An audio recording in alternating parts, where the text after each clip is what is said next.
Stephen, good to see you again and welcome to the program.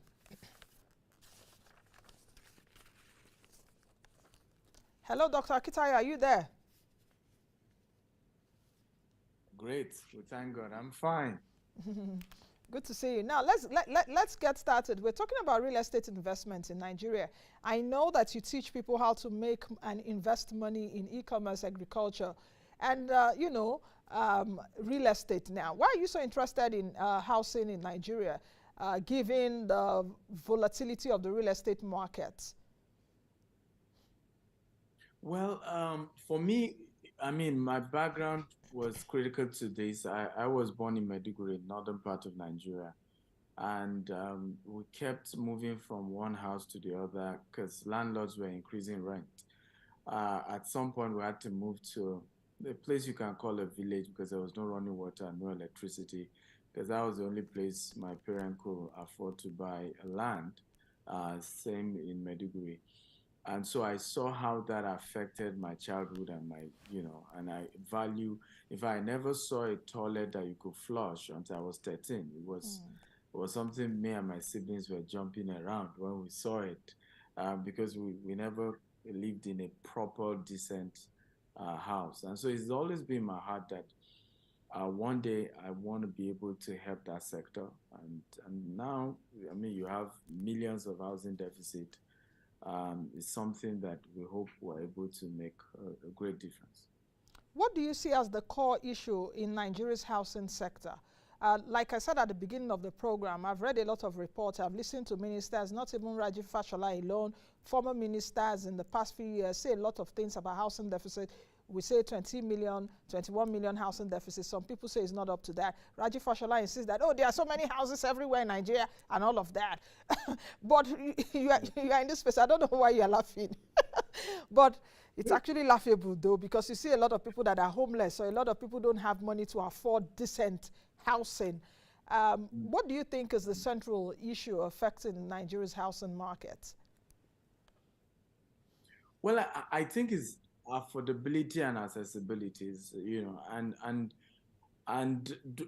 there are two different things. Affordability has always been a global challenge. Even here in Dubai, the cheapest house right now is about $300,000 here in Dubai, and the reality is that that's a lot of money. Okay, so affordability has always been an issue globally. It's not just a Nigerian thing. However, what the rest of the world has done is to make sure it's accessible. And how have they done it? Provide a mortgage system, get more lenders in that system. People should be able to just bring in 20% and then lenders give them the remaining 80%. In fact, UK did something, fantastic recently. They started a first-time buyer program where they realized that even the 20% most people couldn't afford. They were able to raise it, and what UK government had to do is to say, okay, you bring 10%, the government will help you with the remaining 10%, and the lenders, regular lenders, give you the remaining 80%. So that way again it became more accessible. So I think the conversation should be accessibility, because affordability is a general global issue, and we haven't done much. Government hasn't done much. The financial institutions haven't done much, and that's really why the housing deficit is that. It's just crazy in Nigeria. It's just wide. So where does the mortgage banks or the mortgage industry really fit in into all of this? Just like you said, in developed climes, you see that there's the mortgage industry that comes to, help people. If you have a decent work in America and in the UK, in other developed climes, you don't need to be paying a down payment. From your salary every month, you can be paying money for housing for the next 30, 35 years. The burden will not be that much. Yes. So what do you think about that in Nigeria, and how do you think that we can improve on that? Well, I think the challenge is the fact that, first of all, there's a lot of bottlenecks in an average Nigerian being able to access mortgage. I remember, speaking with one of my bankers recently, and I said, look, people cannot run away with a house. Why is the commercial banks?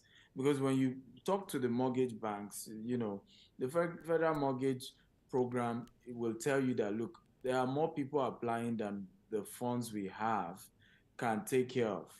The commercial mortgage firms don't have enough liquidity to support more families in Nigeria.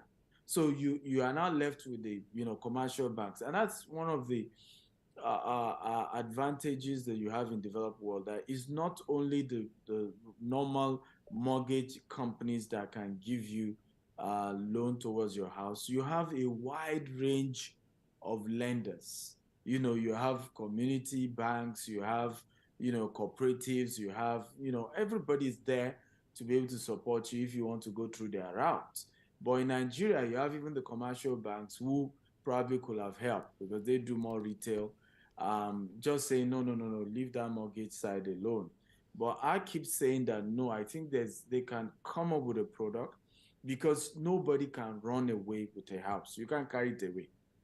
So if we can build a stronger structure, the commercial banks can come because they can service more people, right? If you're arguing that it's 15 million, if you're arguing that it's 20 million, if you're arguing that it's 25 million, the reality is that they combine private sector, government. None of us is doing up to a million housing unit construction at the moment. Okay, we all agree the deficit is in millions, but none of us is constructing to the realm of millions. Even us, we're trying to do 25,000 in the next 13 years. Can you imagine 13 years, 25,000? Meanwhile, you have millions in terms of housing deficit that is out there. Egypt is doing, where the COP27, the UN climate change event, Egypt is boasting of doing 30 million housing units. 30 million. And we're seeing, some of them are even completed. That is the direction we have to go, actually. Okay, let's talk about the specifics about the current promotion that your company is running, GTEXT Homes. Can you give me specifics about that? And it also seems that some of your products are really for the, some of your housing solutions are for the wealthy. With housing inequality, affordability, and accessibility that you spoke about earlier, how can the middleman be of? There's no way for the middleman, apparently, Stephen, in your housing solution, because I can see that there are millions and millions of naira. I don't think so. In fact, somebody once even saw our housing unit. I remember I went to Bank MD's house, and I showed him our brochure. He shook his head and said, "Is there a house of this amount in Nigeria?" So it's relative, yeah, honestly, because he felt it was too cheap. So the concept of affordability is relative to the individual involved. But like I said earlier, accessibility is what we can talk about. And what GTEX has had to do now is to come up with a product that can then make it more accessible. Right now, we have properties in different parts of Nigeria. You have to pay 100%. We give you your keys, you move in. But for the first time, we're launching a 1,000 housing unit off plan out of the 25,000 we're trying to do in the next 13 years. The goal is that you are given 3 years to pay. We will start construction in March. We have 8 locations. We already have the properties. We bought the land. We own the land 100%. And we'll move to start construction in March 2023.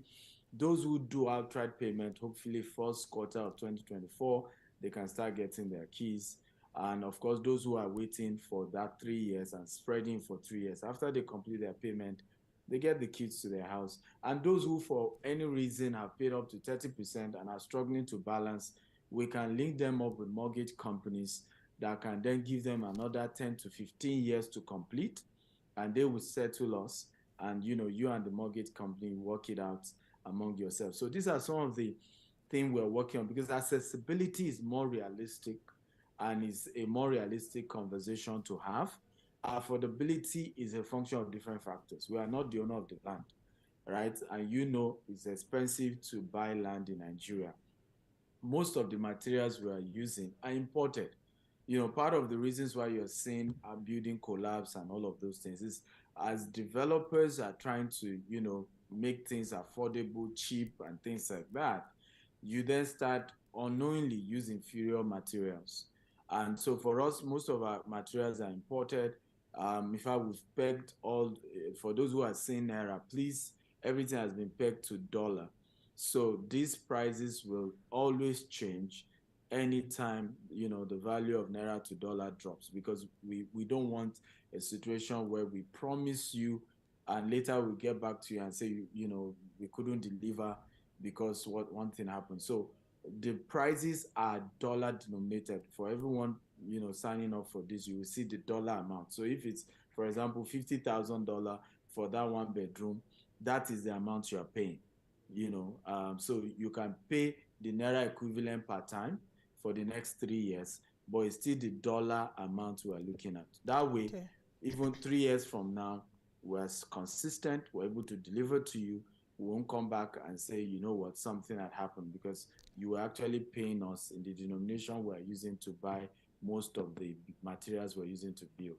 Okay, because I was also coming to that, but thank God you clarified that. Are you saying that it is dollarized, but you're saying that it's pegged in dollars, so it doesn't really change, but the naira value changes, as it were. So if the naira falls, you pay more naira for the dollar. That's what you're saying. Not necessarily that it's a dollarized transaction. If I got that right.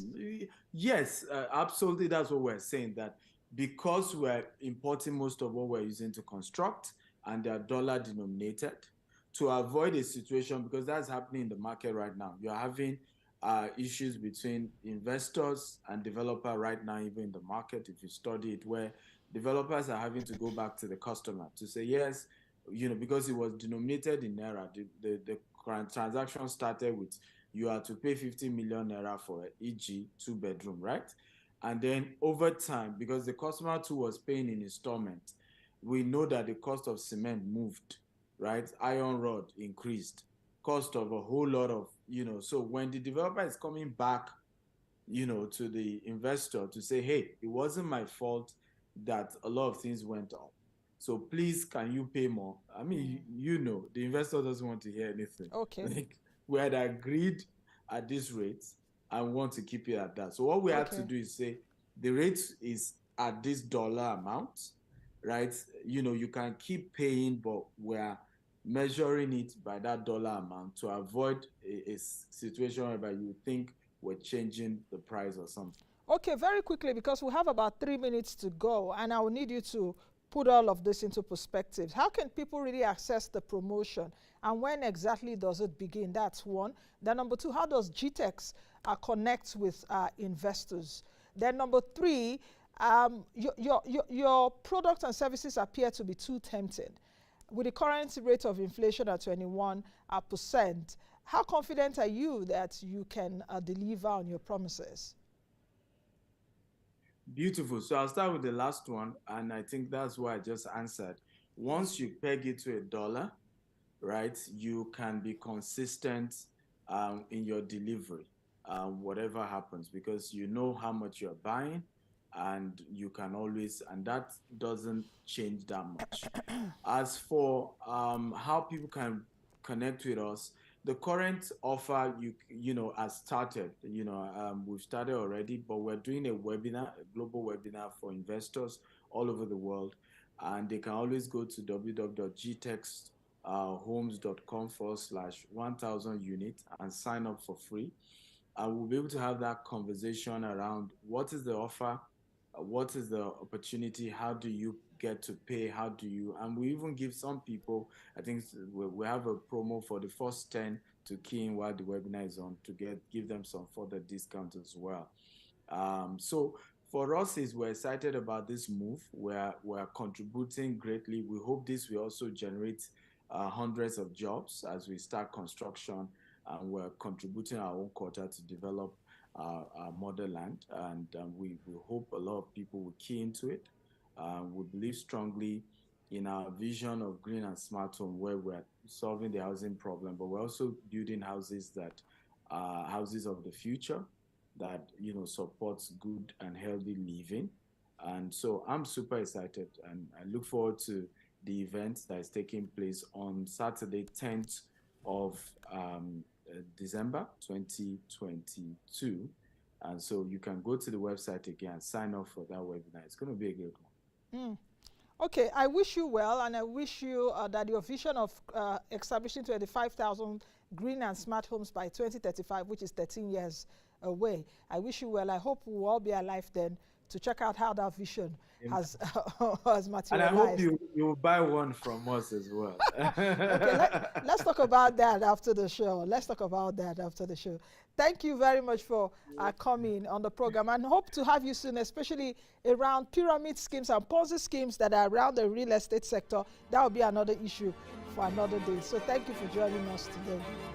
All right, I've been speaking with Dr. Stephen Akitayo, who is the managing director of GTEXT Holdings. We've been talking about investing in the real estate sector. That's the much we can take on today's edition of the program. I am Nancy Naji. Be the best you can be and be that change that you want to see. Bye now.